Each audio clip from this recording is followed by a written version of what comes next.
Good morning students.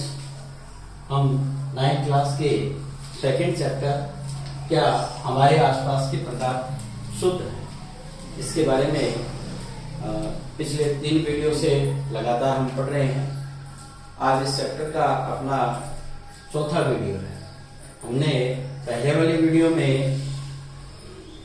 जो है हम पढ़ चुके हैं कि विलयन क्या है, कोलाइडी विलयन क्या है, निलंबन क्या है, इनकी अवस्थाएं वगैरह जो है, उनके गुणधर्म जो है, इनके बारे में पढ़ चुके हैं। लास्ट वीडियो में हमने जो कुछ भौतिक विधियां जो है उनके बारे में चर्चा की। भौतिक विधियां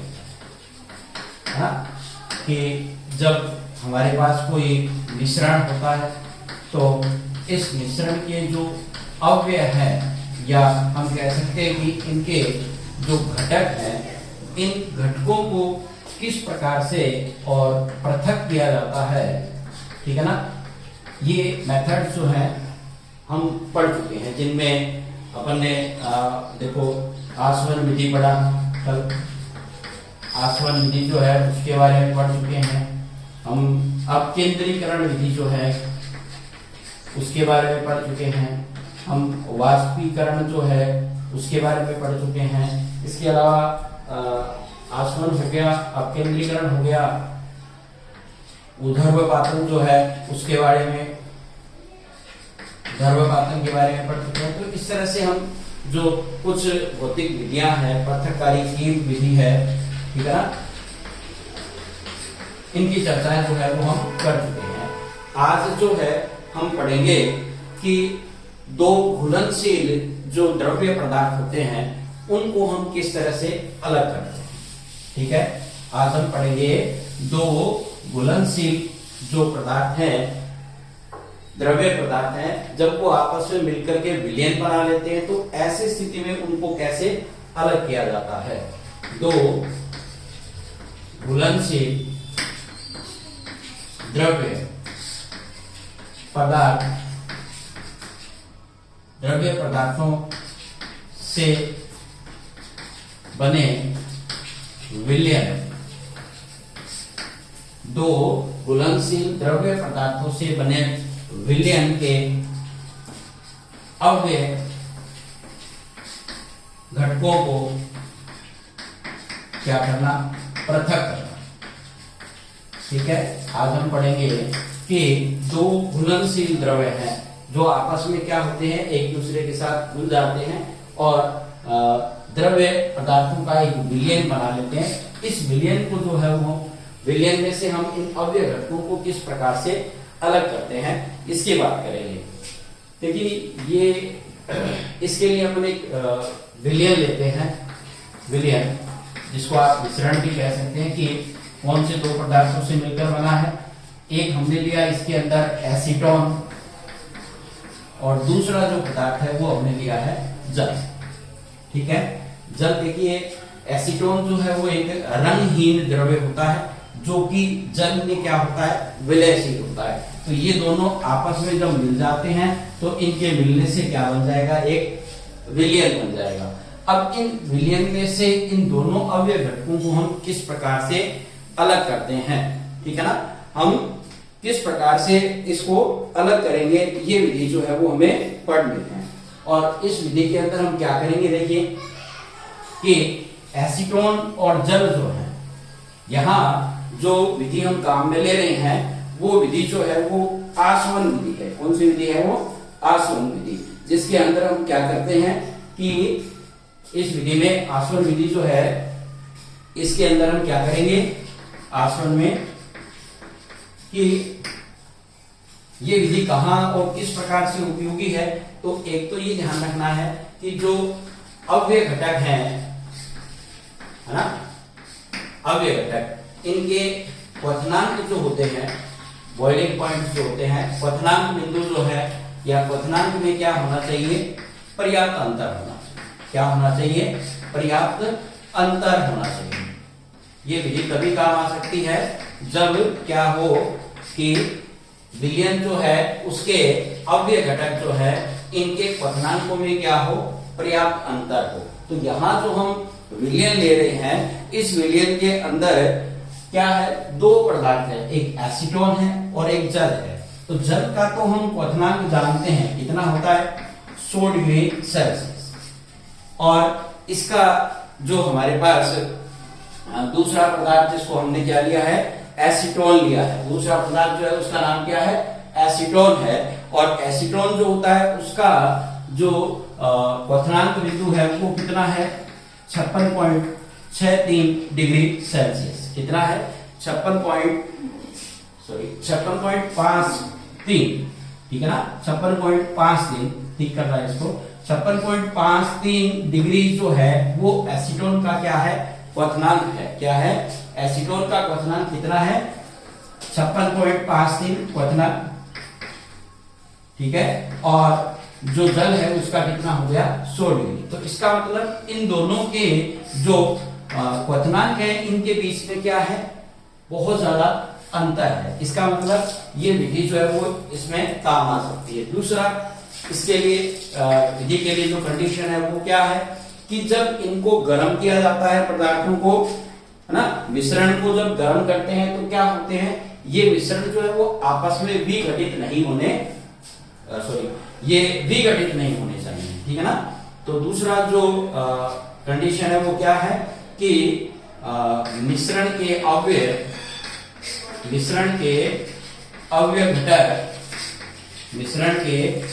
घटक गर्म करने पर क्या नहीं होने चाहिए, विघटित नहीं होने चाहिए, ठीक है ना। देखिए, दो कंडीशन के अंदर हम इस आसवन विधि का प्रयोग कर सकते हैं। एक, विलयन जो है उसके अवयव घटकों के जो क्वथनांक है उनमें क्या हो, पर्याप्त मात्रा में अंतर हो। तो यहाँ अपन ने जो विलयन लिया है एसीटोन और जल का, तो इन दोनों के क्वथनांक 56.53 और इसमें 100 डिग्री में पर्याप्त अंतर है। तो इसका मतलब एक तो ये जो हमारी शर्त है, कंडीशन है, ये लागू हो रही है। दूसरा, जब इन पदार्थों को गर्म किया जाता है तो ये क्या नहीं होनी चाहिए, विघटित नहीं होने चाहिए, है ना।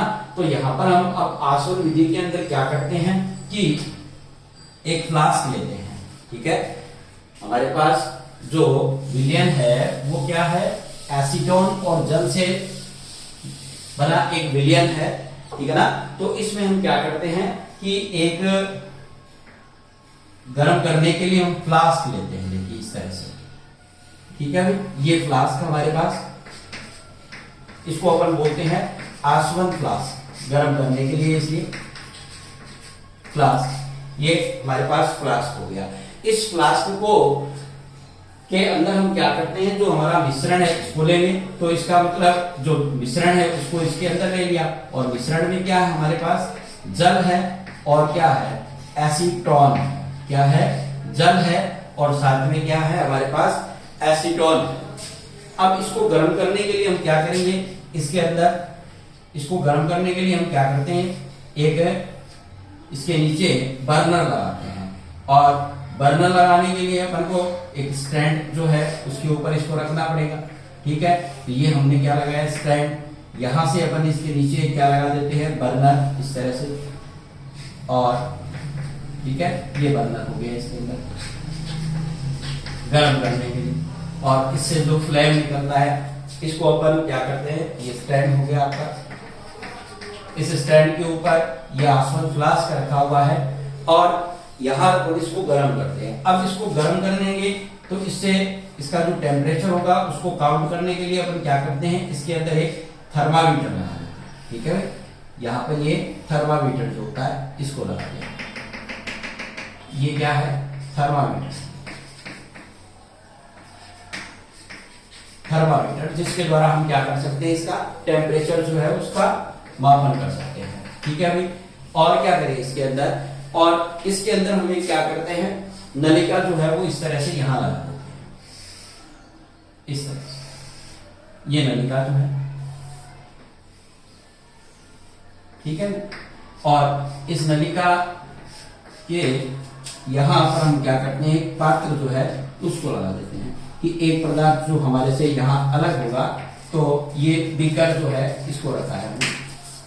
इस नलिका के अंदर जो है ठंडा जल जो है उसको प्रवाहित करने के लिए हमने क्या कर दिया, एक संघनक नलिका जो है उसको लगा दिया। देखिए ये है और यहाँ से, तो यहाँ से जो है ठंडा और शीतल जल जो होता है, जिसको आप कह सकते हो शीतल जल जो है, ठंडा जल जो है वो इसके अंदर क्या किया जाता है, प्रवेश किया जाता है, और यहाँ से ये जल जो है वो क्या करता है, निर्गत करता है, बाहर निकलता है। ठीक है, इस नलिका को दोबारा देखना, यहाँ से ये जो नलिका है, ये इस नलिका के साथ में हमने क्या लगाया है, एक शीतल जल निकल जाए इसके अंदर से, ताकि इस नलिका में जो भी द्रव्य पदार्थ आता है वो क्या हो जाएगा, ठंडा हो जाएगा।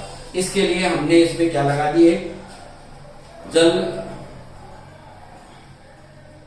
संग्रहण के लिए हमने एक यहाँ संग्रहक नलिका जो होती है उसको लगाया। यहाँ से इसके अंदर जल प्रवेश करेगा, जो इससे होकर के क्या करता है, बाहर निकल जाता है। ठीक है, यहाँ से इस नलिका से जो भी पदार्थ बाहर आएगा वो क्या होगा, यहाँ इकट्ठा हो जाएगा। अब देखिए हम क्या करते हैं, जैसे इस बर्नर को ऑन करते हैं और इसको गर्म करना, विलयन को क्या करते हैं, गर्म करना स्टार्ट करते हैं। विलयन को हमने क्या करना शुरू कर दिया, गर्म करना शुरू कर दिया।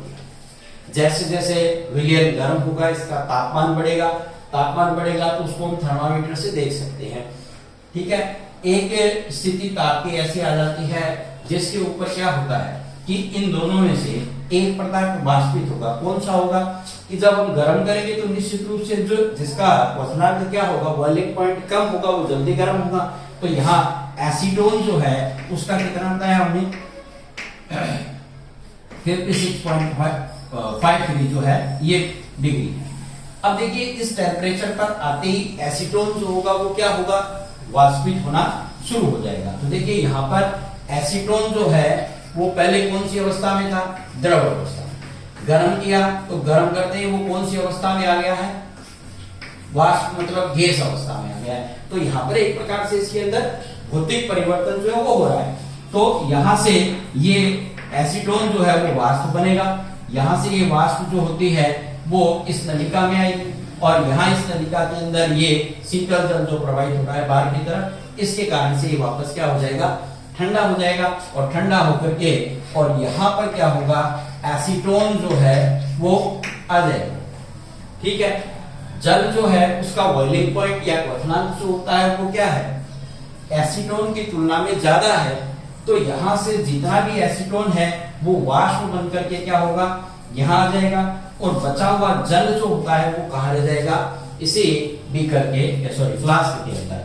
फ्लास्क में क्या बच जाएगा, आसवन फ्लास्क जो हमने लिया था, आसवन फ्लास्क में क्या रह जाएगा, आसवन फ्लास्क में रह जाएगा जल।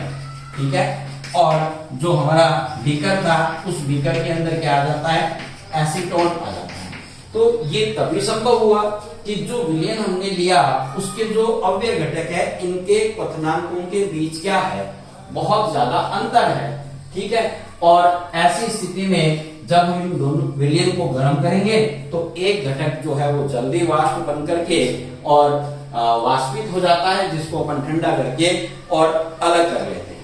ठीक है, तो इस तरह से अपन इस आसवन विधि के द्वारा दो विलयन के जो अव्यय घटक हैं जिनके क्वथनांकों में पर्याप्त अंतर हो, उनको हम क्या कर सकते हैं, अलग कर सकते हैं।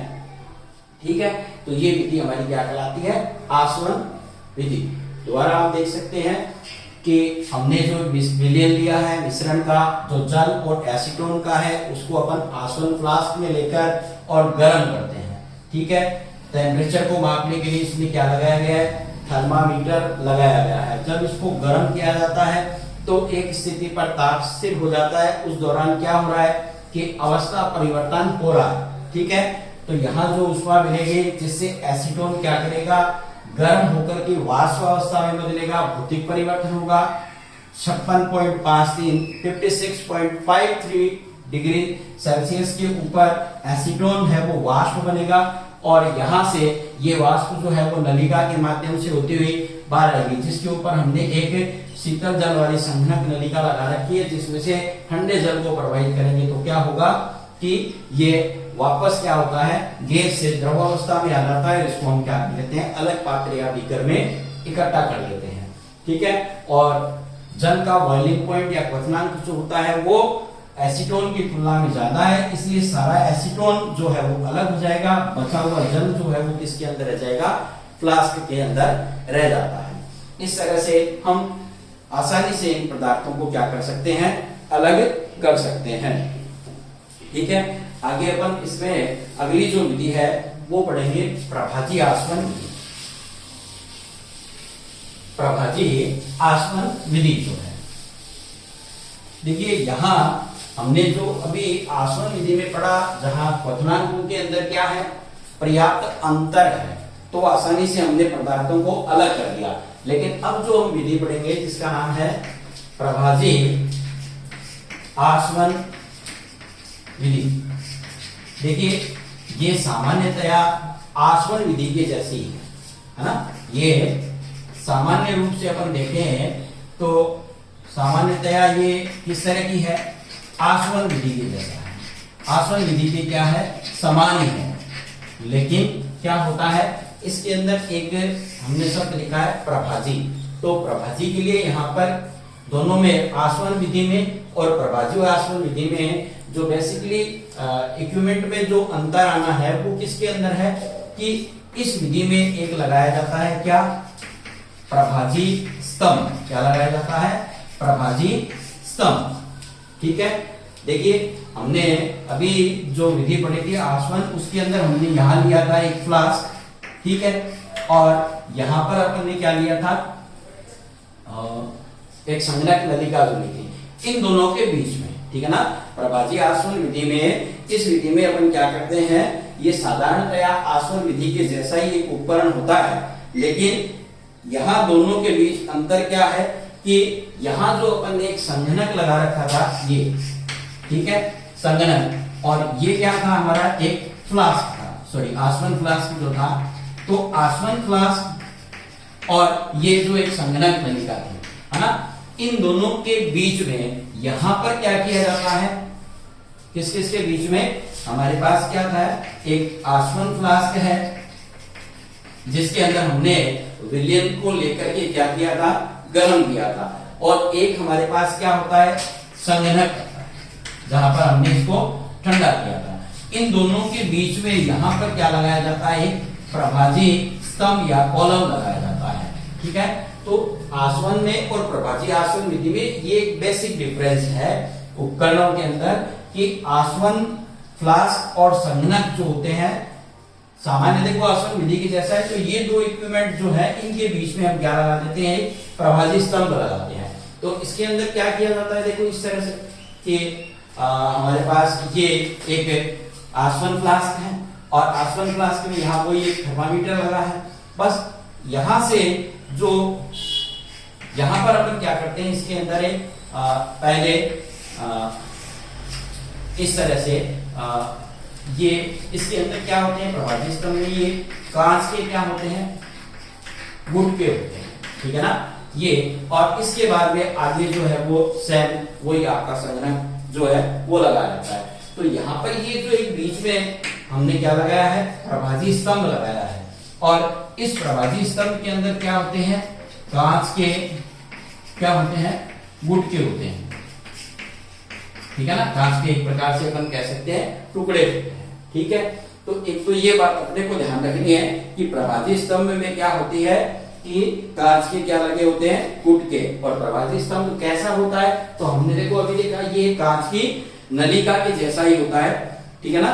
वाष्प को ठंडा और संघनित होने के लिए क्या करता है, कांच के टुकड़े जो इसके अंदर लगे होते हैं ये, तो इस कांच के टुकड़ों का कार्य क्या है हमारे पास कि वाष्प जो होती है उसको, वाष्प को ठंडा तथा संघनित होने के लिए क्या करता है, होने के लिए सतह प्रदान करता है। क्या प्रदान करता है, ये सतह प्रदान करता है। तो ये देखना है इसमें एक अतिरिक्त सतह जो होती है वो प्रभाजी स्तंभ के माध्यम से हमें मिल जाती है। तो प्रभाजी स्तंभ क्या है, एक नलिका के समान होता है और इसके अंदर क्या होते हैं, कांच के जो गुटके होते हैं ये पाए जाते हैं, टुकड़े जो हैं, और इनका कार्य क्या है, वाष्प को ठंडा और संघनित करने के लिए सतह जो होती है उसको प्रदान करना।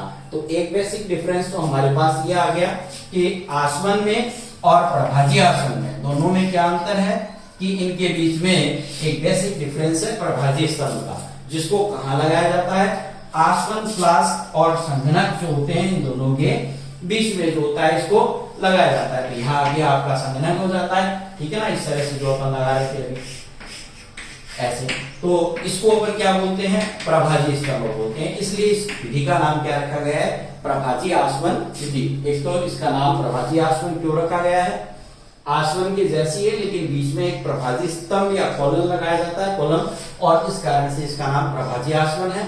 प्रभाजी आसवन के अंदर ये प्रभाजी स्तंभ जो होता है तो ये कैसा होता है, एक नलिका के समान होता है। इसमें कांच के टुकड़े होते हैं या गुटके होते हैं जो क्या करते हैं, जो वाष्प है उसको ठंडा और संघनित करने के लिए अतिरिक्त सतह जो होते हैं वो प्रदान करने का कार्य करते हैं। तो इस तरह से ये एक उपकरण के माध्यम से अपन देख सकते हैं कि इनके बीच एक बेसिक डिफरेंस है। इसके अलावा हमने अभी आसवन विधि में देखा था कि क्वथनांक जो होते हैं, क्वथनांकों के बीच जो है वो अंतर अधिक होता है ना, अंतर अधिक होता है, इसलिए ये विधि जो होती है वो काम करती है। आसवन विधि में हमने पढ़ा था कि क्वथनांकों के बीच क्या होता है, अंतर ज्यादा होता है, इसलिए पदार्थों को साधारण आसवन के द्वारा हम क्या कर सकते हैं, अलग कर सकते हैं। लेकिन क्वथनांकों के बीच बहुत ज्यादा अंतर न हो, कितना बताया है, 25 डिग्री सेल्सियस से क्या हो, कम हो, तो ऐसी स्थिति में क्या होगा कि गर्म करने पर क्या होगा, साथ साथ में विलयन के जो घटक हैं वो साथ साथ वाष्पित होंगे, तो इन पदार्थों को अलग करना क्या हो जाएगा, थोड़ा मुश्किल हो जाता है। ऐसी स्थिति में क्या किया जाता है कि हम विशेष प्रकार की विधि का उपयोग करते हैं, जिसको अपन क्या बोलते हैं, प्रभाजी आसवन विधि जो है। क्योंकि क्वथनांकों के बीच यदि अंतर कम होगा तो लगभग क्या होंगे, समान तापमान पर ये जो है वो वाष्पित होना शुरू हो जाते हैं, और ऐसी स्थिति के अंदर क्या होगा कि इनकी अशुद्धियां आनी शुरू हो जाएगी, या हम कह सकते हैं कि पदार्थों को अलग करना क्या हो जाता है, कठिन हो जाता है। तो हम बात करते हैं प्रभाजी आसवन विधि के द्वारा अलग करने की, पदार्थों को अव्यय घटक जो है उनको अलग करते हैं। तो एक तो आसवन में और प्रभाजी आसवन में बेसिक डिफरेंस समझ में आ गया कि प्रभाजी स्तंभ होता है जिसमें कांच के टुकड़े होते हैं जो क्या करते हैं, वाष्प को और संघनित होने के लिए एक अतिरिक्त जो है वो सतह प्रदान करने का काम करते हैं, ठंडा होने के लिए, ठीक है। उसके बाद जो है हमने दूसरा देखा कि जब पर्याप्त क्वथनांकों में अंतर होता है तब तो हम साधारण आसवन विधि का प्रयोग करते हैं, लेकिन यदि क्वथनांकों के बीच पर्याप्त अंतर न हो तो क्या करें, तो हम विधि काम में लेते हैं कौन सी, प्रभाजी आसवन विधि। और प्रभाजी आसवन विधि जब एक तो क्वथनांकों में अधिक अंतर न हो, ठीक है, ये ध्यान रखना है, तब ये विधि जो होती है वो कारगर होती है। और इसके अंदर हमने अभी पढ़ा कि क्या लगाया जाता है, प्रभाजी स्तंभ लगाया जाता है, ठीक है, लगा होता है। और ये प्रभाजी स्तंभ जो है वो कहाँ लगता है, एक तो अपना जो आसवन फ्लास्क था उसके, और दूसरा जो हमारा संघनक था, है ना, उसके बीच में यहां लगाया जाता है, ठीक है। अब एक एग्जाम्पल के माध्यम से इसको हम थोड़ा क्लियर करने का प्रयास करते हैं कि प्रभाजी आसवन विधि जो है, तो उदाहरण देखिए इसके अंदर एक तो जो गैस है ना, सॉरी वायु है, उदाहरण के तौर पर अपन किसको लेंगे, वायु को, और हमें पता है कि वायु भी क्या है, क्या है, मिश्रण है। इसके अंदर देखिए ऑक्सीजन भी होता है, नाइट्रोजन भी होता है,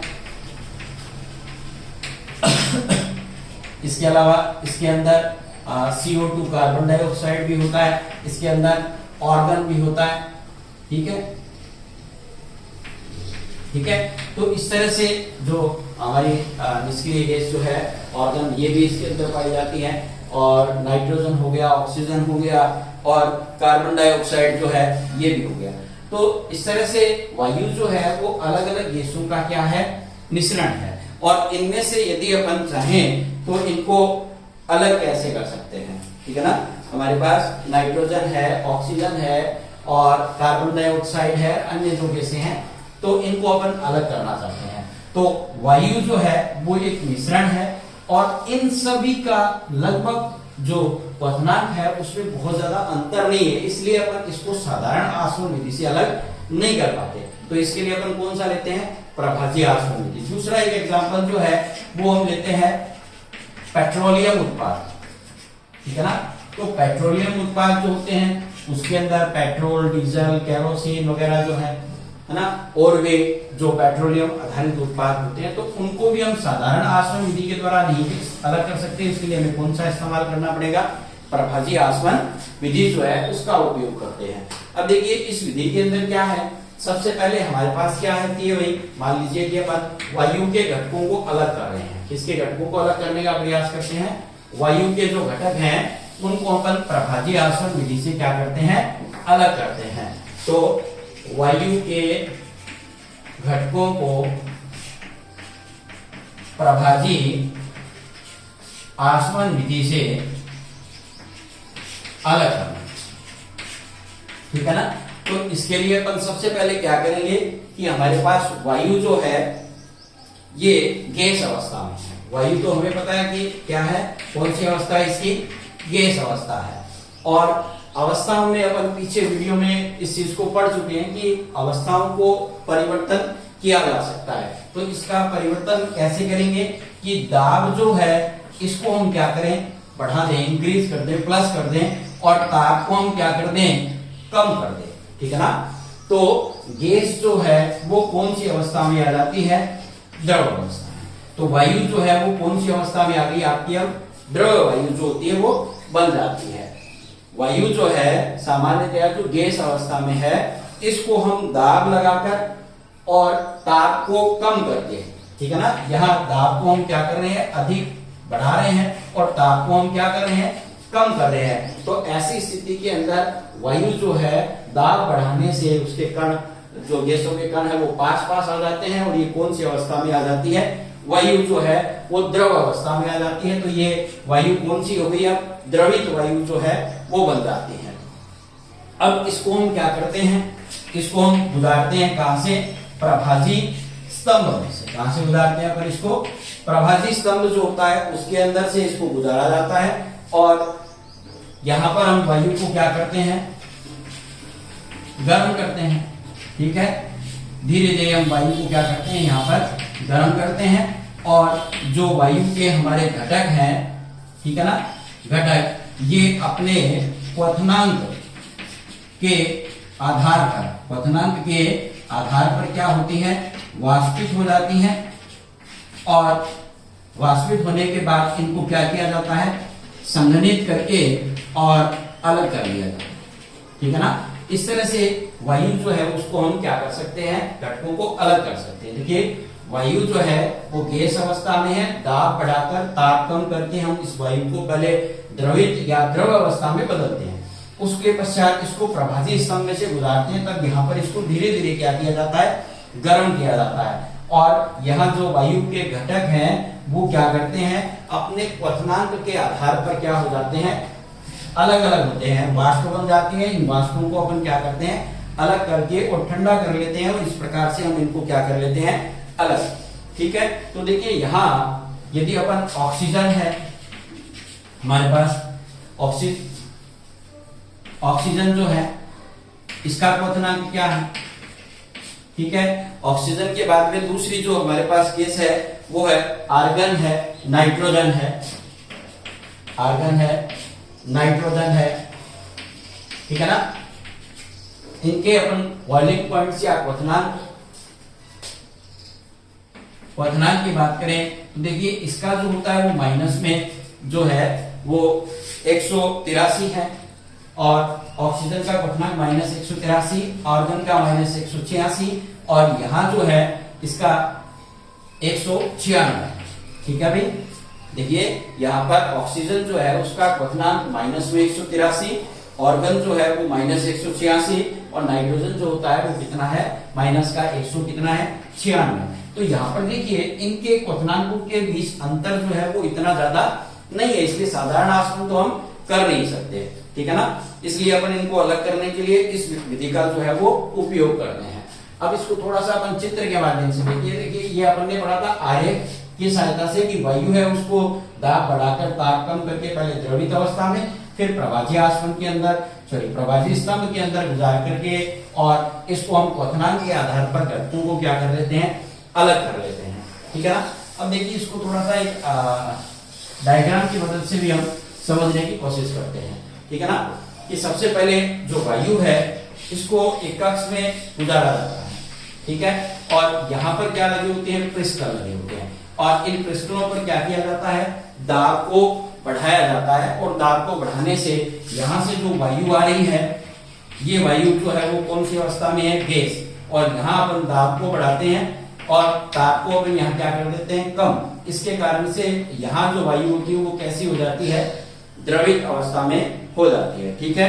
सबसे पहले अपन इसको क्या करते हैं कि दाब जो है उसको बढ़ा करके और इसको द्रवित अवस्था में जो होता है वो बदला जाता है। उसके बाद इसको क्या करते हैं अपन, ये वायु जो है वो एक यहाँ इसको ताप को कम करना है तो इसको यहाँ हम क्या करेंगे, ठंडा कर देंगे, और ठंडा करने के लिए अपन क्या करते हैं कि यहाँ एक नलिका जो है वो लगी रहती है, जिसके माध्यम से जो अत्यधिक संघनित और शीतल जो होता है जल जो एकदम ठंडा है अत्यधिक, वहां से अपन इसके अंदर से इस नलिका के बाहर से गुजारते हैं तो क्या होता है, ये ठंडा हो जाता है, और ठंडा होने पर इसका टेम्परेचर क्या हो जाएगा, कम हो जाएगा। अत्यधिक ठंडा होने पर इसका टेम्परेचर जो है वो कम हो जाएगा।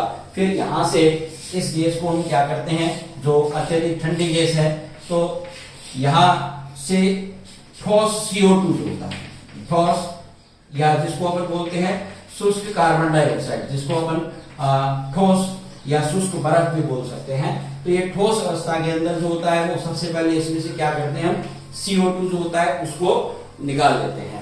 उसके पश्चात इसको हम क्या करते हैं, दाब के साथ में आगे की तरफ जो है इसको भेजा जाता है।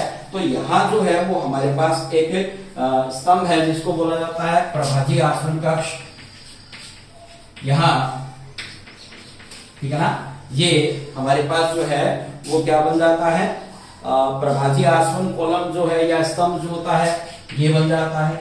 और इस प्रभाजी आसवन में से देखिए यहाँ इसको जो गर्म हो रहा है, तो यहाँ अलग अलग जो है वो टेम्परेचर जो है उसके ऊपर हमें क्या मिल जाएंगे, ऐसे। तो सबसे पहले देखिए सबसे कम जो तापमान है वो किसका है, यदि अपन 0 से नीचे चलते हैं तो पहले -1 -2 इस तरह से चलेंगे तो सबसे पहले टेम्परेचर आएगा ये, और इसके बाद में आएगा इसका, इसके बाद इसका। इसका मतलब सबसे कम टेम्परेचर किसका है, नाइट्रोजन का, और सबसे ज्यादा जो है वो यहाँ किसका है, क्वथनांक बिंदु जो है वो किसका है, ऑक्सीजन का है। तो सबसे पहले हमें कौन सा मिल जाएगा, इसमें से नाइट्रोजन, ठीक है। दूसरे से हमें मिल जाएगा इसके अंदर ऑर्गन, ठीक है भाई। और तीसरा जो कॉलम है उसके अंदर हमें क्या मिल जाएगी, ऑक्सीजन, ठीक है। और ये ऑक्सीजन जो होती है इसको अपन जलीय माध्यम के अंदर इकट्ठा कर लेते हैं, इसलिए इसको क्या बोलते हैं, जलीय ऑक्सीजन। इस तरह से और हम वायु के जो घटक है इनको जो है वो आसानी से अलग कर सकते हैं, लेकिन हमें ध्यान रखना है इसके लिए अपन इसका क्या करेंगे, प्रभाजी आसवन। सबसे पहले दाब लगा करके इसको क्या किया जाता है, द्रवित अवस्था में द्रवित वायु जो होती है उसको ठंडा किया जाता है। तो ये शीतलन कक्ष है, यहाँ से गुजारते हैं तो ये वायु जो है उसमें से कार्बन डाइऑक्साइड ठोस अवस्था में हो जाते हैं, जिसको अपन शुष्क CO2 के रूप में अलग कर लेते हैं। इसके पश्चात इसको यहाँ प्रभाजी आसवन जो स्तंभ है या कॉलम जो होता है इसके अंदर भेजा जाता है। यहाँ पर देखिए अलग अलग जो टेम्परेचर है, तो इनके क्वथनांक बिंदु हमने पहले भी लिखे थे, है ना। क्वथनांक बिंदु में यदि 0 से नीचे चलते हैं तो पहला टेम्परेचर ये आता है, तो ये अधिक है, इससे कम ये है, और इससे कम ये है, तो नाइट्रोजन अलग हो जाएगा, फिर ऑर्गन अलग हो जाएगा, उसके पश्चात क्या हो जाएगा, ऑक्सीजन। और इसको जलीय माध्यम में इकट्ठा कर लेते हैं तो इसको बोलते हैं जलीय ऑक्सीजन। इस तरह से और हम प्रभाजी आसवन विधि के द्वारा वायु के घटकों को क्या कर सकते हैं, अलग कर सकते हैं। तो आप थोड़ा सा टेक्स्ट बुक की मदद से जो है इसको आप समझने का प्रयास कीजिए। वहां पर एक लाइनर डायग्राम भी दिया हुआ है, और साथ ही साथ जो है वो इस तरह से एक चित्र के माध्यम से भी इस प्रोसेस को जो है वो समझाने का अच्छा प्रयास किया है। तो आज हम इतना ही पढ़ेंगे इसके अंदर। नेक्स्ट अपना एक छोटा सा चैप्टर जो है वो इसका और बचा है, और उसके बाद हम नया नेक्स्ट लेसन जो होता है वो स्टार्ट करेंगे। Have a nice day.